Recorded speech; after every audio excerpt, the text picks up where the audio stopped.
Alam ng mga website na naka-online ka. Kaya naman, i-turn on mo ito. Once na nagbukas ka ng internet mo, ay alam na ng mga website na online ka. Kaya magsisend sila ng mga ads. Kaya dapat i-turn on mo ito. Punta ka lang sa Google Chrome at i-click ang 3 dot sa itaas. At i-click ang settings. At dito sa baba ay i-click ang site settings. Makikita mo dito ang your device use. I-click natin yan.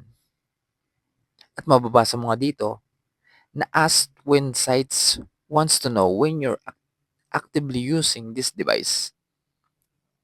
So, dapat i-turn on mo ito.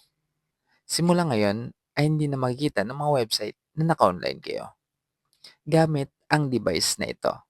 At hindi na rin kayo makaka-receive ng mga ads